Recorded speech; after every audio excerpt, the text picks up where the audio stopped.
Cloud9 has officially picked up two teams in a matter of one announcement, also picking up 7 players in this entire announcement. So 7 players, 2 teams, Cloud9.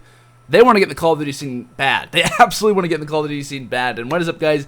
My name is Landon. Today, obviously, like I said, we're going to be talking about the new Cloud9 roster. They are really investing in Call of Duty. That's without a doubt right now. They want to get in Call of Duty Stage 2 without a doubt. We'll be talking about the old Cloud9 rosters, what the new 2 rosters bring to the table, and the 7 new players they've picked up to their team.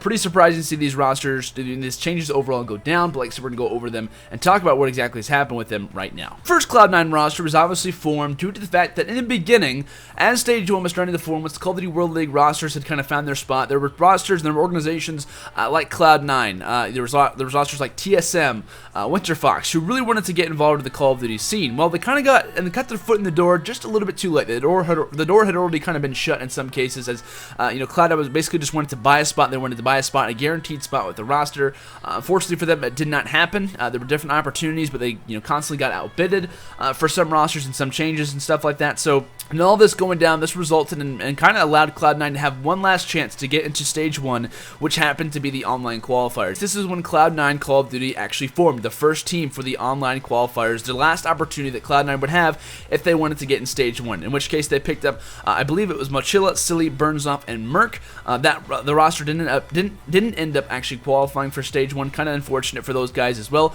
That resulted in some changes going down. Both Burnsoff and Merc later went over to Team Liquid, along with Apathy, who was rumored to be on Cloud9.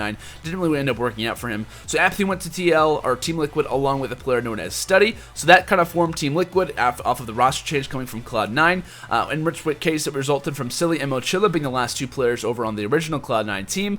I don't believe they actually wanted to play with each other, and that resulted from Silly now going over to E6 Gold, and that led Mochila to go over to a roster known as Velocity, heading into the first event, or the first really kind of main open event, which is obviously UMG South Carolina, along with players like Ego, Examples, and I believe Lamagod. So all the old Cloud9 players have gone, they've departed. What does Cloud9 now do in this situation? Well, they pick up an entirely new team, obviously. Heading into UMG South Carolina, they announce a new lineup of Accuracy as the captain, Khalifa, Killa, and Sinful as the other 3 players, making Cloud9 heading into UMG South Carolina. Well, these guys were kind of in some ways picked to do, obviously, a little bit of work when it came to the open bracket, because for those who don't know, there was 2 main brackets heading into UMG South Carolina. There was the open bracket, which was basically the Challenger division. The main portion of the entire event was focused on that specifically, in which case Cloud9 had a little bit of an underwhelming type of performance. They did not do very well at all, and I believe, obviously, the whole reason why these teams are kind of forming is the fact that they want to be involved in Stage 2. The top 4 teams with Challenger points face off against the bottom 4 teams who get relegated from Stage 1 of the Call of Duty World League, at least from the NA side of things. Those teams will obviously compete heading into the playoffs, right? I think it's the day before the playoffs in the next couple of weeks, so we just hit the middle split, and once that kind of progresses on, we will see the top 4 teams with Challenger points, in which case you can earn those through online tournaments, which are currently going on, and also events like UMG South Carolina. So obviously it's a major fact for these teams, these rosters, these organizations who aren't involved with Stage 1 or in the Call of Duty World League yet. They want to get involved in Stage 2, Cloud9 being probably one of the most hungry organizations to want to do that. So in which case, obviously after a little bit of an underwhelming performance, they decided to drop 3 players, keeping Accuracy as their captain, and picking up 3 new players to their original Cloud9 team. They also decided to pick up an entirely new Cloud9 team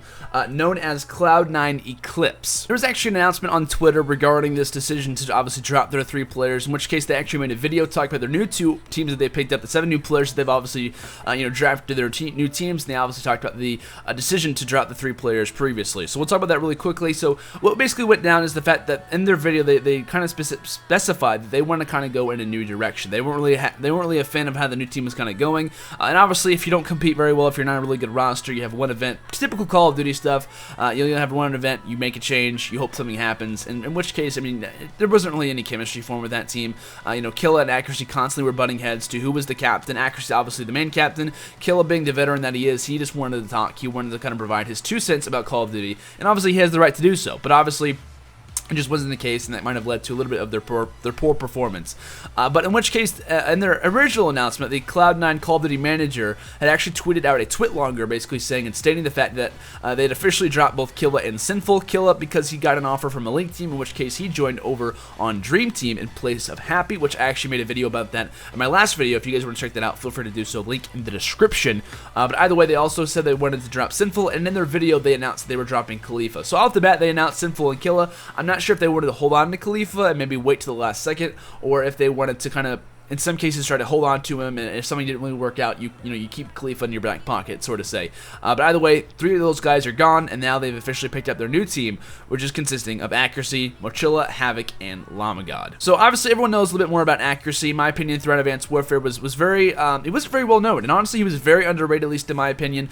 Played on Aware, that roster who kind of got screwed over heading into Season 2, in which case that was kind of like whenever the TCM guys, the EU teams, wanted to make their way over to MLG Pro League, in which case his spot was kind of limited. He later found himself over on Orbit. Number of different rosters, just really didn't have a successful AW, but in which case he was a very talented player in his own regard. Now, obviously, with the addition of these 3 new players, I think Mochila is a fantastic pickup, to be honest with you. Coming from Velocity, I mean, that was kind of like a pickup team. They weren't supposed to do very well. They had a couple good moments here and there, but Mochila's going to be that main AR, and in some cases he's a little bit hard to deal with in some ways, and that's just from previous experience. Mochila, most likely, out of these 4 guys, is probably the most known. A very talented AR, like I said, he's most likely going to be running that Scythe, in which case I'm kind of curious, between both Mochila and Accuracy, who's going to be the main AR? I'm curious, like, is it 2 guaranteed ARs, then you have Lamagod and Havoc, who are going to run SMGs primarily?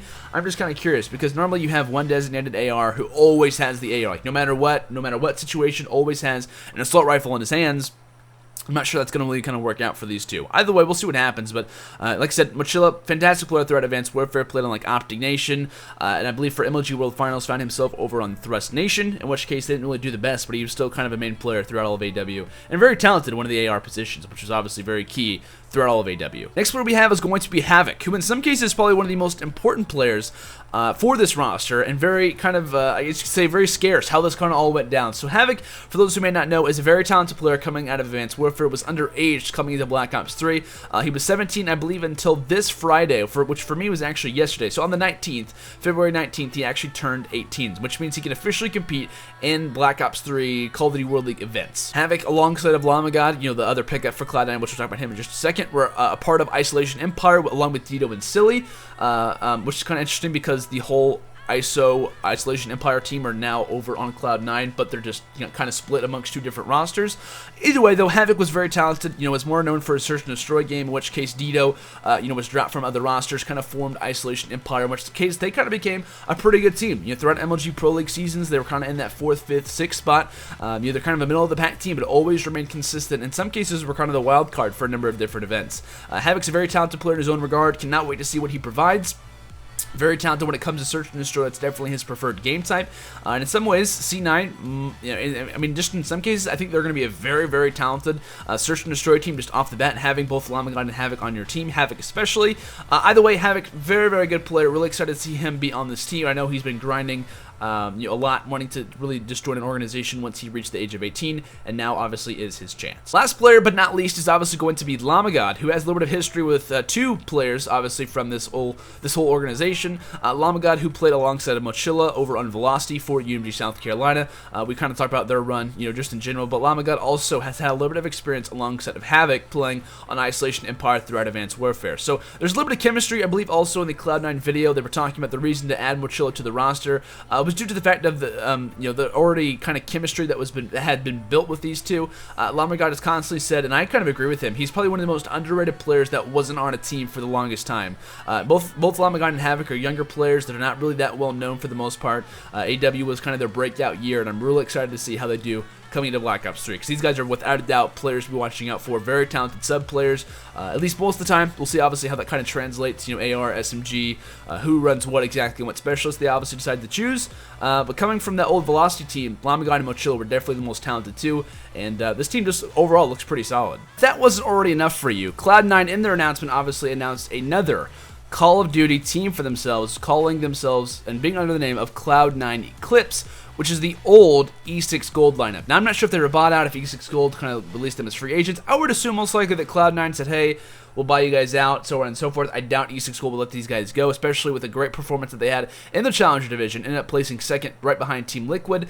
Very contested, honestly. I think these are definitely the top 2 teams when it comes to Challenger Division roster just in general. So obviously, coming through all of this, you think there'd be really nothing wrong with this. I mean, in some cases, they have 2 teams, better opportunities to get into the World League, right? And I hope that was their idea. I don't know if they actually realize this or not, but just in general, only one organization can have 1 team per region, scene, meaning that only, for instance, if Cloud9, Eclipse, and the regular Cloud9 team both try and qualify for Stage 2, either something has to go down because only one of their teams can actually be in the league, meaning that that team either the other roster gets disqualified, the other team automatically, you know, I'm not sure they have to sell that spot or not. I'm not sure if they actually realize the effects of what they're doing and how that's going to affect the Call of Duty World League. And this could be them, you know, honestly just trying to have as many opportunities as possible to get in Stage 2, but picking up 2 teams and honestly picking up a very talented roster. I'm not sure if they do realize this or not, because these 2 teams are, in some cases, top contenders to be in Stage 2, without a doubt. Like, these are very talented rosters, especially E6 Gold. We haven't obviously been able to see the new C9 team just in general. So, in this roster, you get a number of different things. To be honest, I think Dito is a fantastic player when it comes to Black Ops 3, kind of like a main leader, kind of the shot caller when it comes to a number of different rosters. Threat Advanced Warfare competing with Isolation Empire, who, funny enough, all 4 of those players who run Isolation Empire, being Dito, being Silly, Lamagod, and Havoc, are kind of split apart all of Cloud9. So on Cloud9 Eclipse, you have 2 players, being Dito and Silly. On Cloud9, the regular roster, you have both Havoc and Lamagod, which is very, very interesting to see, you know, kind of that implement kind of come in. But through Advanced Warfare, Dito kind of, in some cases, was, you know, kind of, I'm not really sure the word to kind of say exactly, but he was, in some ways, kind of abandoned to try to find some amateur players, in which case he did find those 3 other players, being Lamagod, Havoc, and Silly. Those guys kind of competed under the name of Isolation Empire, and throughout all of Advanced Warfare, were definitely, like I said earlier with Havoc, you were kind of top contenders. They were kind of a middle-of-the-pack team, very solid when it came to a number of different game types. He picked up a bunch of search players, and he ended up having a lot of success from it. Silly, who's obviously previously been on the Cloud9 roster, later obviously was dropped, found himself on E6 Gold, now he's back on Cloud9 again, is very solid as well. Really like his playstyle. He's more of an AR, just very, very, very smart player as well. He's a very smart player, knows what he's doing, he's very confident, which I think is big. This team, in some cases, at least in my opinion, all has kind of like a common goal. They all seem to have kind of similar chemistry styles. When it comes to Assault, he's going to be the main AR player, rocking the Scythe, and basically every game type besides Search and Destroy. I believe he rocks Psychosis when it comes to Search games, but Assault was on the old Justice team for MLG World Finals, in which I believe they actually took down FaZe.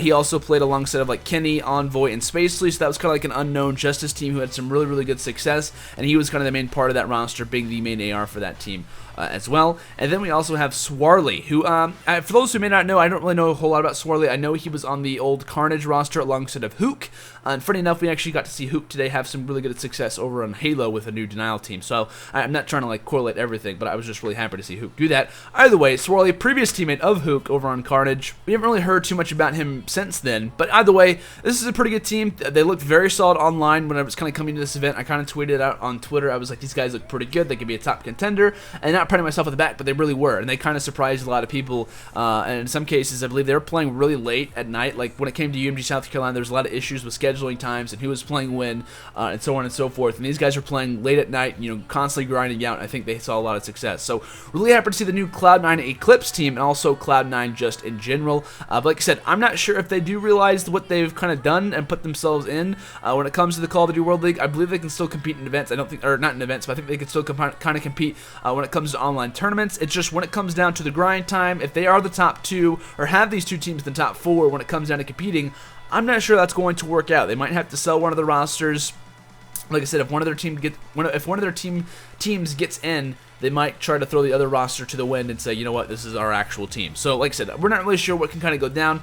Either way, really excited to see that Cloud9 is this kind of focused in on the Call of Duty scene. They've had a number of different players, which a number of, you know, a lot of people have kind of tweeted out on Twitter as well, kind of saying, you know, how many players is this now for Cloud9? Like, are they actually wanting to be this invested in the Call of Duty scene? And it seems like they actually are. So, either way, let me know down in the comments what your guys' thoughts are on the new Cloud9 teams, both Cloud9 and Eclipse. If you guys want to talk about either one of them or both of them together, I think these are really solid rosters in their own regard. I think they're going to be pretty good. But like I said, that decision to have two teams, one organization, is it a smart idea? You know, having 2 different opportunities, or in some cases, kind of in some ways, wasting your money. And that could also be a fact as well. But like I said, let me know in the comments, guys, what you think.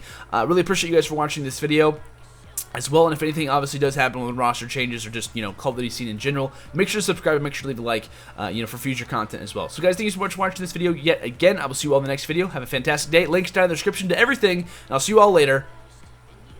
Peace.